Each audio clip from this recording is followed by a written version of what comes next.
Hello and welcome to the show. 3 more vehicles are going to take on the Pine Hills Rally stage today, starting with a Mitsubishi Evo. Now, this one is fitted with slick tyres. Rather than the full-on rally specs and so on, I've gone for a essentially tarmac rally spec on this. So we do have slick tyres. The suspension may be a bit stiffer though, however still likely to be happier.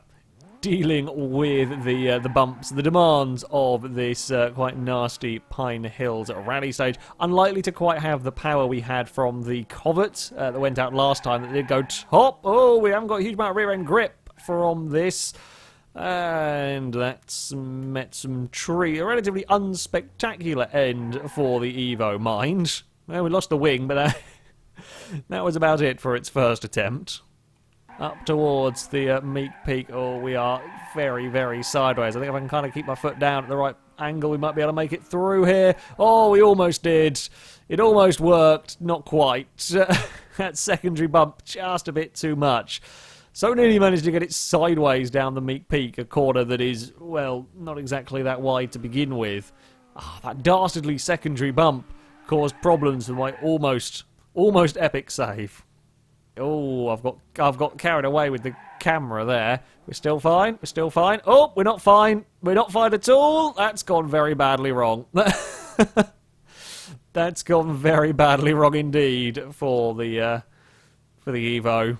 I mean, it's a tough old car. The vehicle will take a battering. However, I've not rolled a car. That was a strange, slightly different way to roll a car at that particular corner. Well, so far the Evo will continue to do what the Evo wants to do. It kind of takes corners on its own terms, and I cling on for dear life and hope that we might get out the other side in one piece. Oh, that's not going to be getting out the other side in one piece. That was too much oversteer on the way in completely. Now, if we could have got that right, it would have been awesome. We didn't get it right. Now it's gone splat and we've lost a wheel. If we take the Meek Peak straight, we should be better at dealing with the various demands of said corner. Oh, we're all crossed up into the pit stop chicane. It's going to go wrong. It's going to go very mundanely wrong for the poor Evo, but it is going to go wrong. Can we get you out of the ditch? I think we probably can. Well, we got further that time. If we can be kind of smooth through... No, bad. Bad by me, driving-wise. I really thought we would have the grip to get away with that. The answer is no. No, we do not. And now we've managed to beach it. Well done, me. You know, with the vehicles that I expected to be massively oversteery, a tarmac spec Evo was not at the top of that spectrum. I'm just going to have to be extra cautious, which is kind of a little bit of a shame. I can't really exploit the power in this car so much because I've got to be really mindful when it gets to these corners, because even at 20-30 miles an hour as you go to try and use the power of this car, the back end just wants to come round. All the vehicle is wanting to do is slide out of these turns, so patience is going to be key here. How fast will it go in a straight line? It isn't as quick as the Covet. It's only up to the high 70 miles an hour. It's to be expected, quite frankly, from this. Down the Meek Peak, across the secondary bump, okay that time around. Now, off the bridge, line everything up neatly to get the car stopped. That is what we want, although it's... not really got the grip through the pit stop chicane. We're really going to want first, I think, for the climb up. Through Destroyer we go. Keep the back end of the car in check around these final turns. It's going to be across the line for the Evo. Oh! But it's across the line for the Evo and shred the right-hand side wheels. I think we might finally have something to beat the late model stock car. Oh, is the God, please oh, I was really hoping the wheel was going to come to rest by the right side of the car. That would have been perfect if it came to rest by where it pinged off, but unfortunately it doesn't seem to have collisions with the car anymore. Is that wheel still spinning on its own? It is.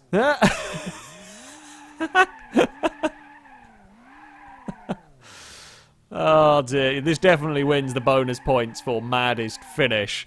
It's a bit sketchy through the pit stop chicane. There is just not enough grip at all in the Evo, although it could be a lot worse, and there is a decent amount of power, so hopefully we'll have had a good time set by the car.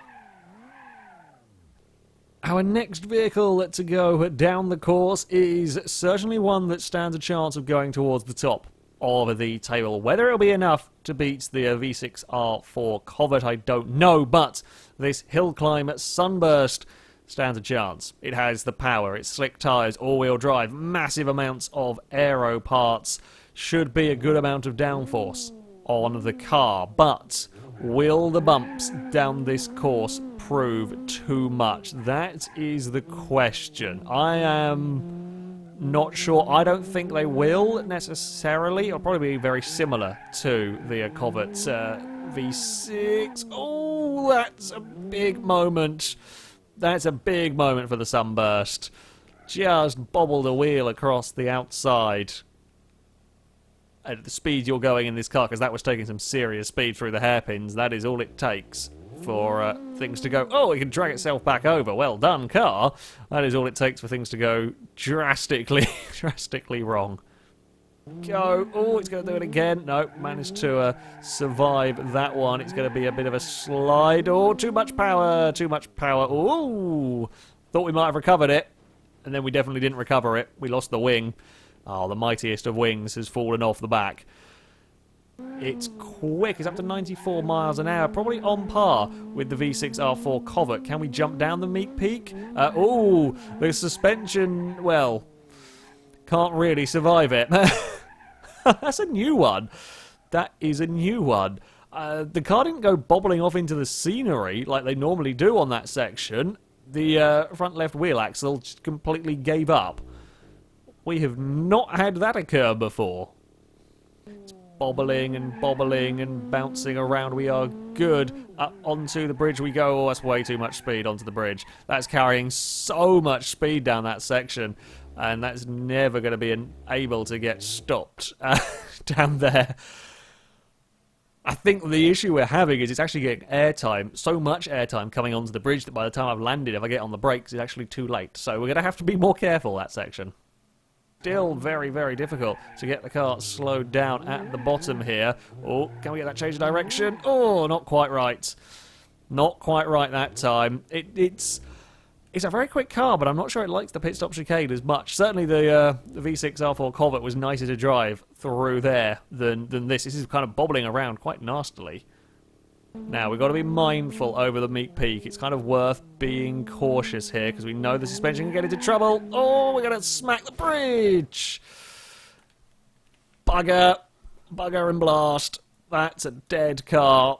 That is a real dead car. That's the first time we've actually got really bobbled by the secondary bump. The Sunburst had been doing very, very well, not getting caught by that secondary bump, but that is destroyed. That is so destroyed. I think I impaled the tyre through the floor of the bridge. There we go. It is now free. It took a huge whack at the front of the car there. Oh, it was, again, that run was going pretty well, but you hit those bumps awkwardly at speed in this car. It doesn't fly off in random directions all the time, but apparently it can when you least want it to. Well, the Covet has certainly got some serious competition in this Sunburst, but I don't think it's necessarily all going to go the way of the Sunburst. Undoubtedly, this car is the quicker of the two in terms of straight line speed and in terms of acceleration. Hell, we're finding problems with this car we've never come up against before. But I think through the twisty sections and certainly across the bumps, the Covet rides the bumps a lot better and then therefore potentially faster in some sections than this Sunburst. So it might all even itself out. Oh, it's a lot of speed, and I just daren't carry the speed in the Sunburst across the Meek Peak. It's just not as comfortable there as we have seen some other cars as we head across the Maple Bridge. Carefully does it now down into the pit stop chicane. This is where I don't think the Sunburst is particularly happy. The crests and the bumps for this car is just a little bit too much. We're into Destroyer now. Try and put that power down on the run up towards the top of the course. It has crossed the line for the Sunburst. Oh, it's another good impalement on a tree. That's 3 wheels we've lost crossing the finish line today. That's definitely a new record. Still bloody works though. Sunbursts are tough cars. They really are very, very strong cars. And this one with 3 wheels is not phased at all. Absolutely not phased from all of that. Yeah, interesting. Interesting indeed. The Sunburst has phenomenal acceleration and it really is very quick in places. But across the bumps, it's not as good. Across the bumps, it isn't as good as certainly through the pit stop chicane and even Destroyer for that matter. The suspension on this car is so stiff that it kind of bobbles around uncomfortably, and that's not something we saw from the V6 R4. So, yeah, these two, in terms of lap time, stage time, etc., I'll be interested to see who's going to come out on top. Well, we couldn't have a mighty winged Sunburst go down and not have a mighty winged Pigeon.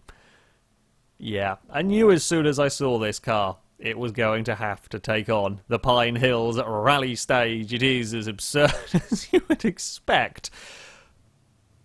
But will it be any good? That I don't know. Okay, I do know. The answer is probably not. That's an impressively quick time to fall over. For anything in general. That's... yeah, really something. Well, if we could try and make it a few meters further down the road before we roll over, that would be quite good. That's more like it. We might actually make it to the first corner. Maybe. I'm not sure this was the greatest idea I have ever had. Well, I say not the greatest idea I've ever had. I mean, it is. Look at the wing on the back of a Pigeon. However, in terms of drivability, this is a hill climb spec for this car. And the suspension is very, very stiff. And you combine that with bumps and a vehicle already prone to falling over, and what you get is not great, basically. Actually... apex speed, if you like, through these corners is not too shabby. However, it's also very, very scary just approaching anything, because we know that this is likely to topple over if we hit the merest of bumps, and the Meek Peak is a very big bump.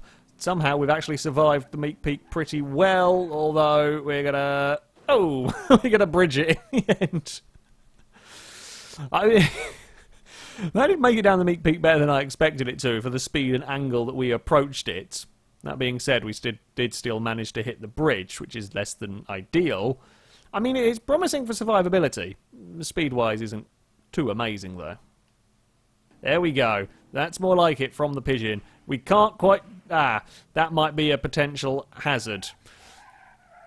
Most vehicles are quick enough to jump onto that bridge to avoid shredding their tyres. I'm not sure the Pigeon will be, because that's punctured all of the tyres. Oh, the engine's now gone off. We can recover. That's all of the tyres gone there. That's not ideal. Not ideal at all. The Meek Peak, it has to really slow down for a lot more than most vehicles have, and the bridge is a real area of concern here. Although we might not even get to the bridge if we bobble our way off the course. God damn it. Ah, bloody hell.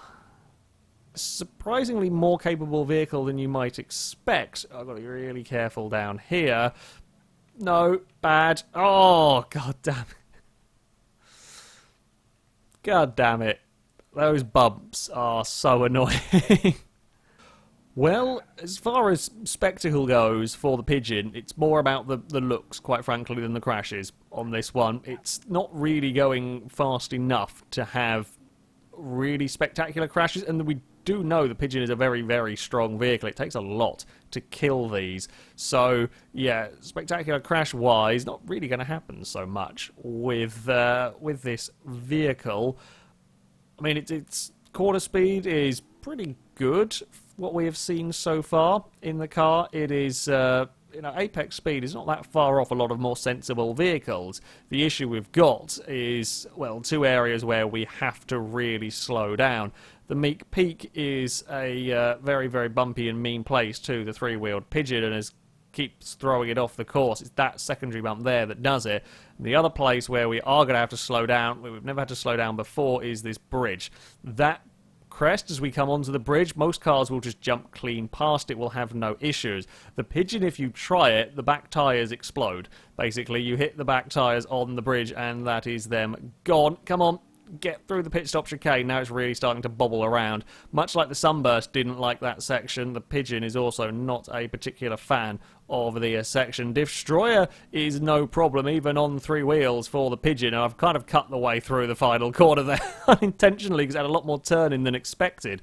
That last section, and it's a good roll as well for the Pigeon. It's over. We've lost the wing having crossed the finish line. I mean, the slick tyres were interesting to drive with on the 3-wheeled car.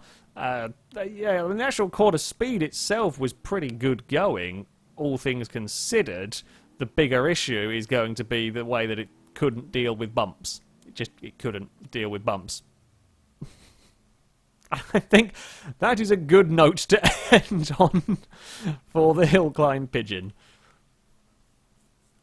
So, on to our leaderboard, and the Sunburst cannot quite topple that V6 R4 covet. It'll go into a second place with a 1 minute 0.7. It's 0.3 faster than the FR17. In the end, as quick as the car was, it just couldn't ride the bumps as well as the covet. The covet able to carry that bit more corner speed, and the V6 R4 will remain the only car to go through the course in under a minute.